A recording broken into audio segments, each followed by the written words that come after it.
Hola amigos, bienvenidos a Cinema en Corto. Hoy estamos con un invitado muy especial, Juan Manuel Castillo. Él es director de arte del cortometraje Sea. Seda es el corto del que vamos a hablar hoy. ¿Y vamos a hablar de qué? Del arte. Algo que resalta demasiado de este corto y por eso lo hemos elegido.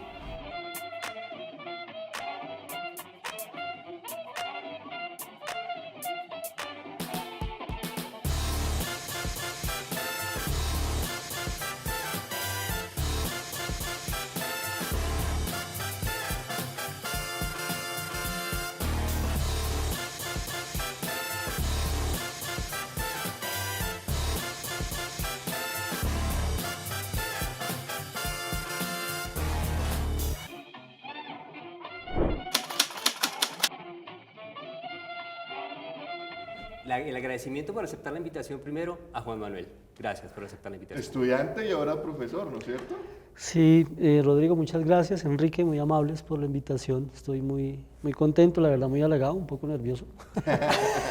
Jamás me habían hecho una entrevista, entonces... Bueno, una primera vez para todo. Sí, entonces digamos que muchas gracias por la invitación a ustedes dos. Bienvenidos acá a Cinema en Corto. Y se va haciendo un poco más fácil sostener la conversación porque es algo que conoce muy bien Juan Manuel, porque vamos a hablar de cómo fue ese trabajo. Tal vez es devolvernos en el tiempo a cómo fue realizarlo en ese momento. Primero la primera pregunta es cómo darle forma visual a este corto, que ya es basado en una película o un libro anteriormente. ¿Cómo empezó el proceso? ¿Cómo llegaste a este corto? ¿Cómo te lo ofrecieron? ¿Cuál fue el proceso de llegar al corto?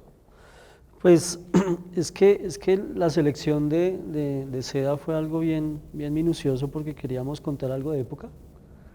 Queríamos que se filmara algo de época, entonces decidimos trabajar Seda, la novela de Alessandro Barico, porque nos llamó muchísimo la atención todo lo que sucedía en el Japón de ese entonces, en Europa también, y toda esa temática de algo bien bonito y bien interesante era finalmente pues como el comercio, ¿no? O sea, la unión de dos culturas, de Oriente y de Occidente, en función del comercio finalmente. Entonces eso llamó muchísimo la atención y el trabajo investigativo a nivel el caso de dirección de arte fue durísimo, fue una cosa que tomó un tiempo fuerte, pero antes de empezar con todo el ánimo, lo que quisimos fue hablar o sea, tuvimos la fortuna de hablar, de entablar una relación directa con Alessandro Barico, con el director Eso es grandioso. con el escritor de la novela. Eso Sí. no es sencillo de lograr. No, miren, no sé, o sea, eso fue algo que una vez que nosotros tuvimos esa aprobación, porque resultamos hablando con la secretaria y me enviamos unos correos, el maestro Alessandro resultó contestando. Bueno, pues, Sí, y entonces finalmente en un único correo que nos envía nos dice que direccionemos todo con la secretaria y que él autorizaba evidentemente la adaptación cinematográfica del corto, entonces eso para nosotros fue como, mejor dicho, no, pues todo. el elixir.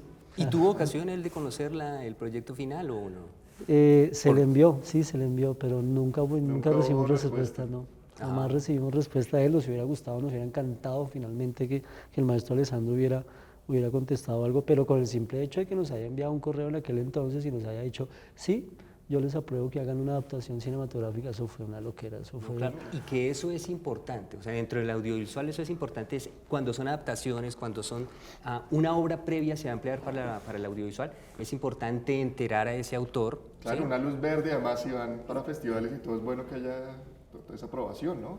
Sí, eso se buscaba, pero miren que finalmente a nosotros nos interesaba muchísimo, era la aprobación del maestro Alessandro, y con eso ya nosotros dijimos, listo, ahora sí arrancamos, pero cuando dijimos ahora sí arrancamos, ya teníamos adelantado un poco de cosas, porque nosotros nos gusta, nosotros tuvimos un grupo o yo me gradué con un grupo de estudiantes y compañeros que somos muy buenos amigos ahora, y es que nosotros íbamos un paso adelante siempre, porque a nosotros siempre nos metieron eso en la cabeza acá.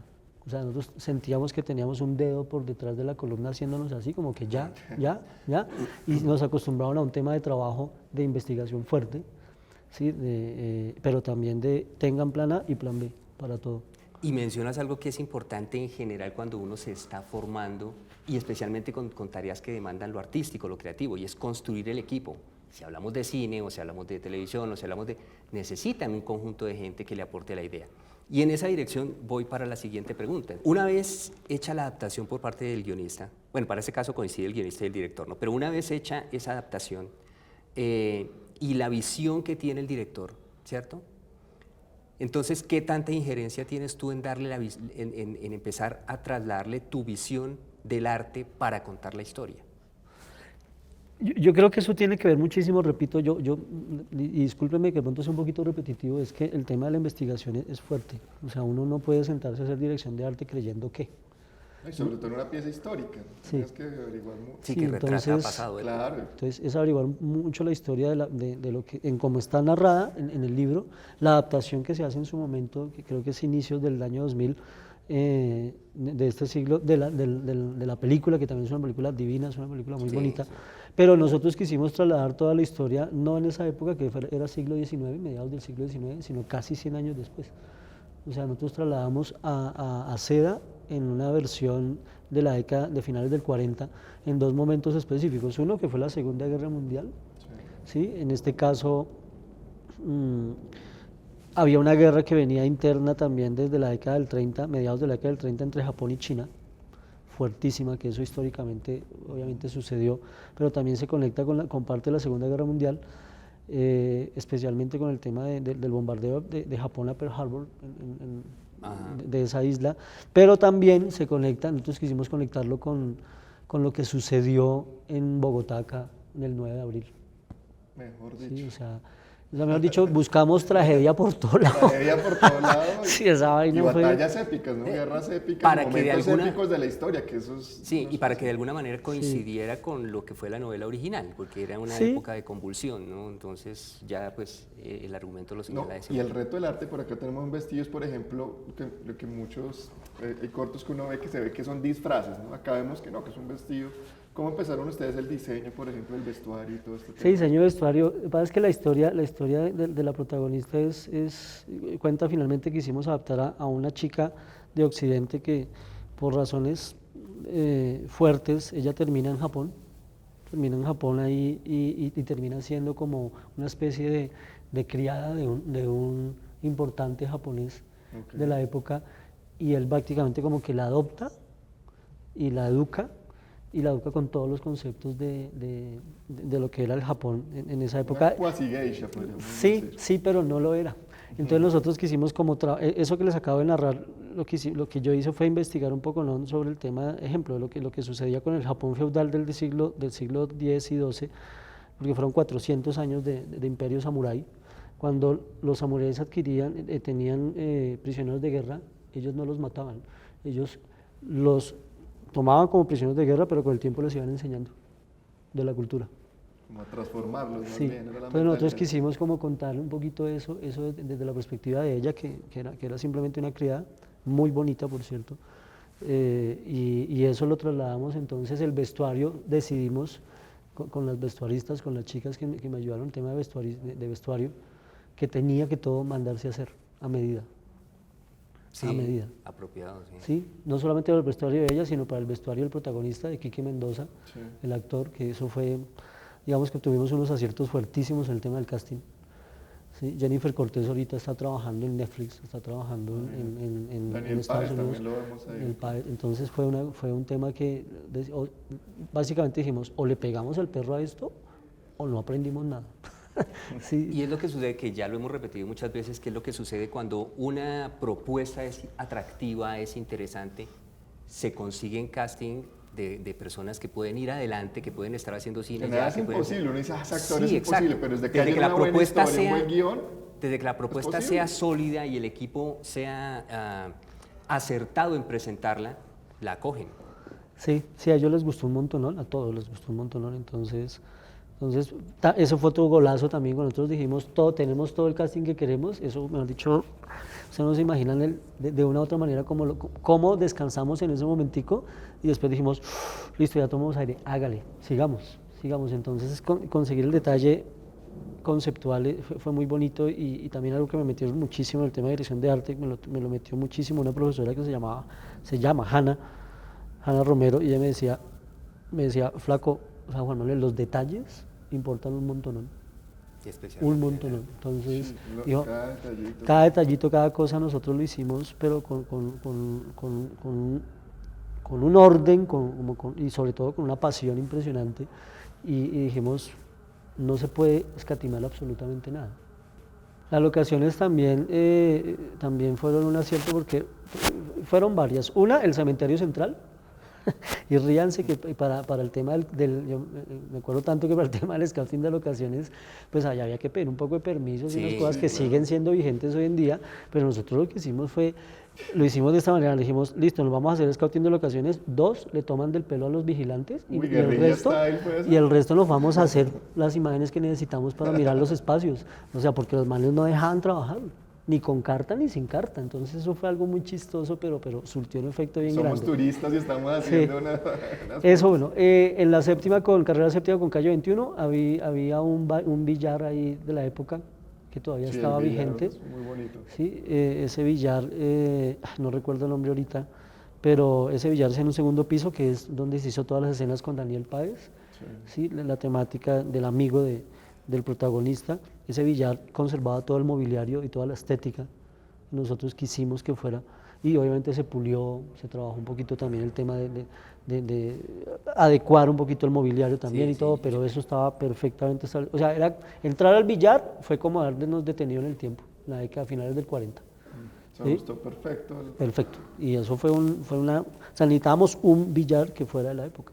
Y no fue fácil, no fue Y si fácil. yo recuerdo bien, ese parece haberse quedado en el tiempo y hay que hacerle algunos retoques para que Sí, claro. lo retrate al final como queda visto en el corto. Sí, y una tercera, si me permiten, fue el tema del salón del té, el salón de té japonés.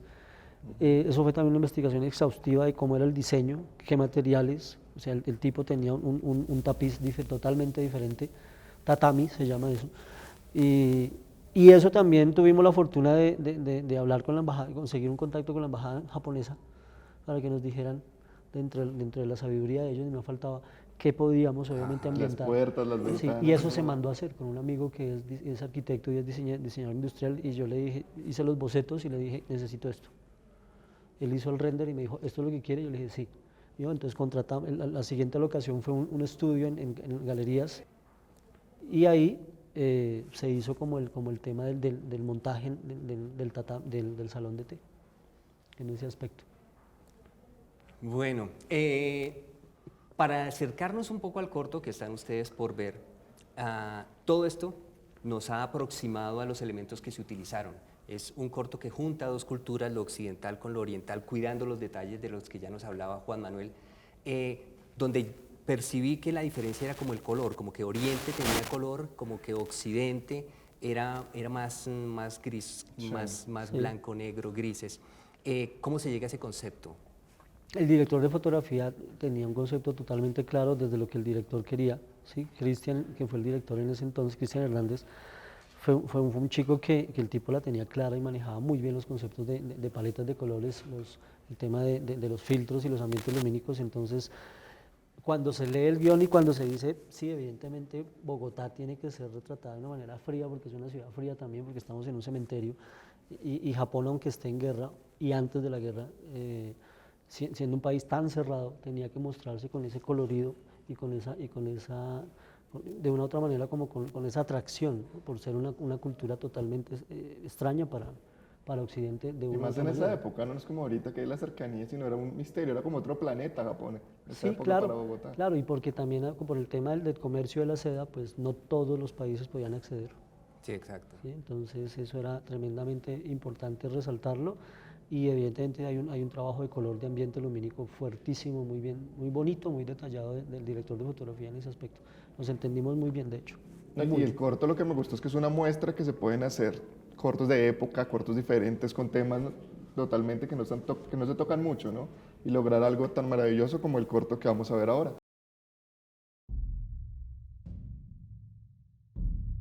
金を持参し蚕を持ち帰った。彼には何もなかった。刃の下に滴り落ちただろう赤い血の他に。 En el primer viaje, intenté darle una razón para que volviera. En el segundo, para que se quedara. ¿Y qué con Elías? Se fue por gusanos y se le metieron a la cabeza. Ella era lo único en lo que pensaba. Solo en ella. Lo desconocido nos atrae. Una mirada desconocida, una caricia desconocida.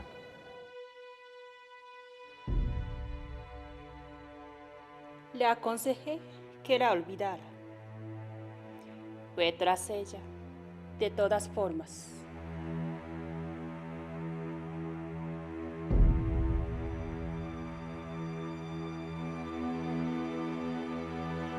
Prométeme que volverás. Te lo prometo. Juan Manuel nos ha acercado de ese modo a un corto que hizo años atrás, ¿sí? Cuando desde estudiante junto al equipo construían la idea creativa de lo que querían hacer, pero ha tenido un tránsito en academia y ahora es docente.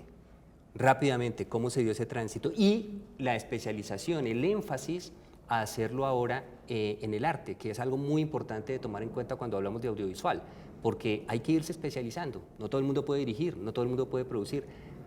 Aspectos como el del arte son importantes. ¿Qué te jaló desde cuando estabas estudiando para especializarte en ello y ahora ser docente? Pues Enrique, lo que pasa es que, digamos que cuando yo entré a estudiar aquí a esta fabulosa universidad, yo entendí que yo tenía una meta clara y era ser director de arte. ¿Sí? Yo quería ser director de arte, o sea, yo tenía claro eso. Claro, yo venía de un proceso académico porque yo estudié varias carreras atrás, yo estudié artes plásticas, estudié diseño gráfico, estudié publicidad y fotografía, entonces digamos que al final complementé todo y dije, quiero ser director de arte, o sea, yo no necesito otra cosa. Y eso me llamó muchísimo la atención y siempre quería como ambientar. De hecho, ese empuje viene desde los 12 años cuando vi una película que jamás en la vida se me va a olvidar, que es Las historias del barón de Munchausen. Sí. Y cuando yo terminé la película me acuerdo tanto que yo vi en la pantalla y yo siempre me preguntaba cómo metieron todo eso en esa pantalla. Y me fui, esperé que toda la gente de fuera y me fui y miré para, o sea, me hice detrás de la pantalla para ver cómo cabía todo. Y yo dije, esta vaina, ¿cómo se hace? Sí, ¿cómo se hace? Exacto, y ahora con es decir, cuando empezaste a estudiarla, entonces empezaste a meter, que ya la verán ustedes en el corto, a meter la pipa, a meter el vestido, sí, a meter esto, y a enmarcar en un corto que encuentra dos culturas, Oriente y Occidente, en una época específica convulsionada, como ya nos ha descrito Juan Manuel, que se trabajó para conseguir un corto que es magnífico y especialmente en el arte.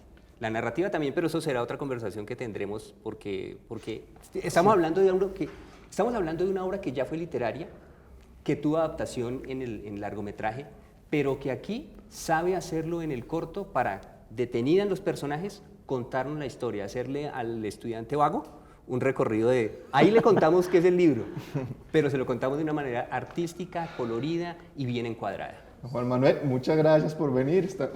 Nuevamente los esperamos en Cinema en Corto. Disfruten este cortometraje, vale la pena verlo y nos vemos próximamente en Cinema en Corto. Muchas gracias. Gracias, Rodrigo, Enrique, muchas gracias. A ti.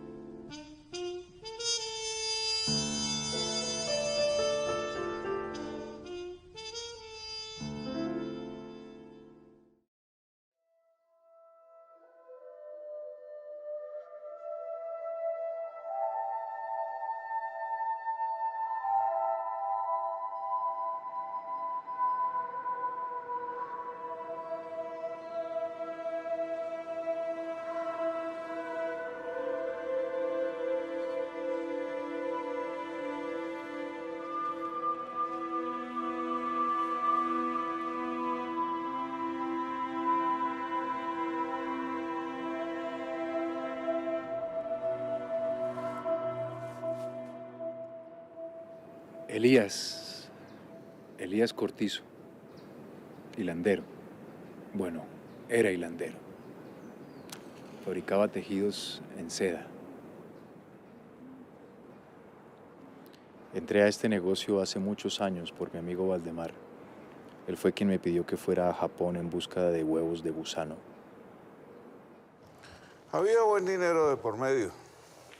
Y Elías Era la única persona en quien yo confiaría para algo tan importante como ir a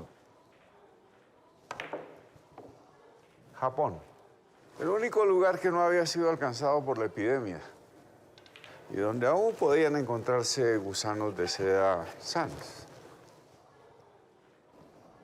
Eso juego contra mí mismo. La mano izquierda contra la derecha. Le digo el manco contra el sano. El manco tendrá que ganar algún día. ¿Y qué con Elías? Pues se fue por gusanos y se le metieron a la cabeza. Cada viaje duraba varios días por tierra y por mar. El mundo me parecía inmenso. Cuando la vi, todo en el mundo se volvió hermoso. Japón llevaba varios años en guerra. Por todos lados se podía sentir el repudio hacia los occidentales. Elena no quería que yo fuera, tenía un mal presentimiento. Ir allá era jugarse la vida. En el primer viaje, intenté darle una razón para que volviera. En el segundo, para que se quedara. Fue un regalo que me trajo Elías. Tal vez era de ella. Nunca lo supe. La vio tan solo un par de veces, pero eso fue suficiente. Llegué a desear poder ser esa mujer. Ser el centro de los pensamientos y los deseos de mi esposo. Que tan solo pensara en mí. Y así era. Ella era lo único en lo que pensaba. Solo en ella.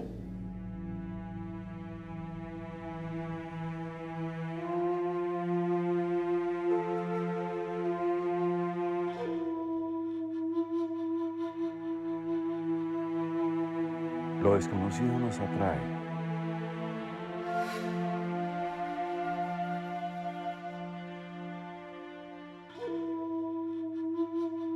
Una mirada desconocida.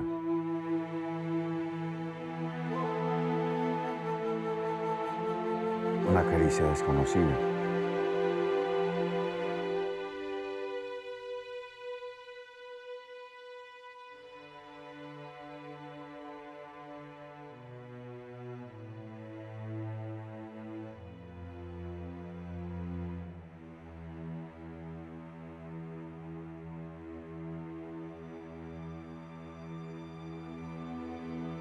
Un idioma desconocido. Vuelve o moriré. Solo eso decía. Vino a mí buscando a alguien que hablara el idioma. Pero desde que salí de Japón, huyéndole a la guerra y a la muerte, solo pensé en borrar esa parte de mi pasado. Está buscando a Elías Cortizo.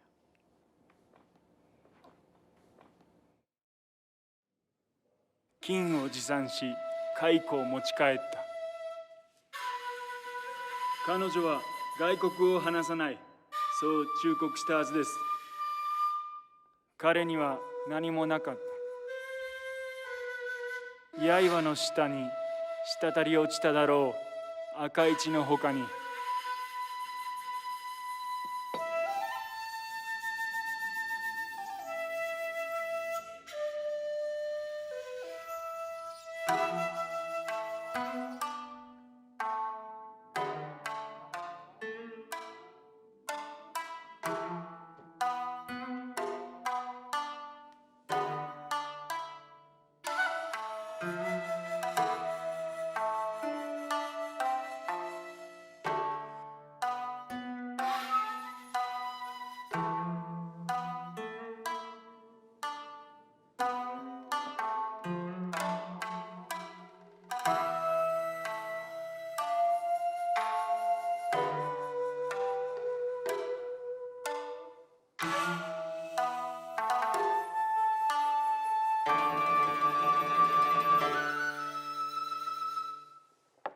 地球を3周、すべてが変わってしまった。3 viajes. Todo había cambiado. Se había sentado en su interior una suerte de infelicidad. Yo lo metí en esto. Y cuando me di cuenta del daño que le hacía, intenté sacarlo. Pero él insistió en ir, incluso con su propio dinero. Le aconsejé que la olvidara. Fue tras ella, de todas formas.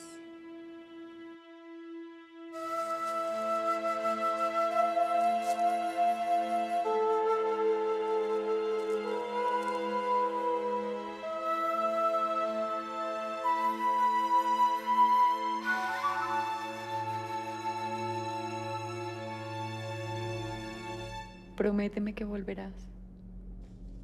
Prométeme que volverás. Te lo prometo. Logré regresar. Sin oro, sin gusanos, sin seda. Hasta que pasó un tiempo para recuperarme y volver a hacer negocios.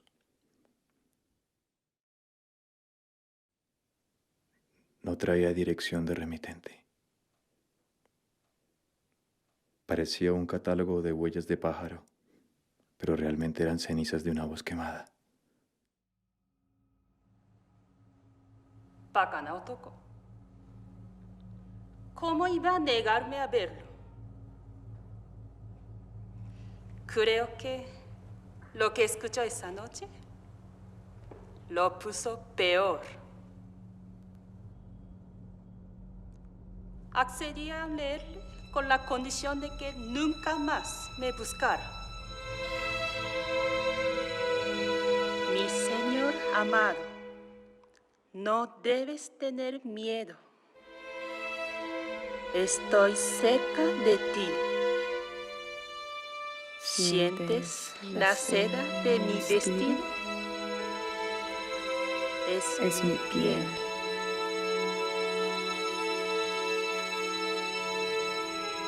No abras los ojos y siente mis labios sobre tus ojos,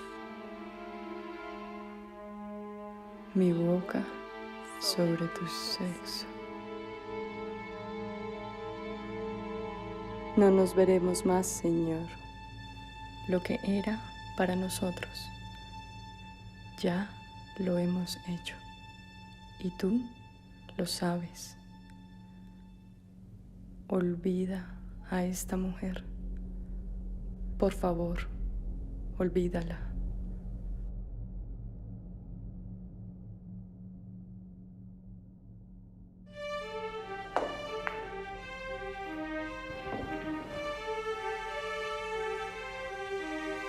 Ese día ganó el manco y llegó la hora de partir. Porque a veces solo la muerte puede acabar con una obsesión.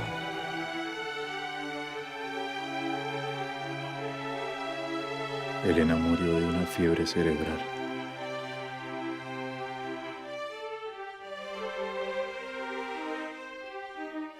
Hasta el último día estuvo conmigo.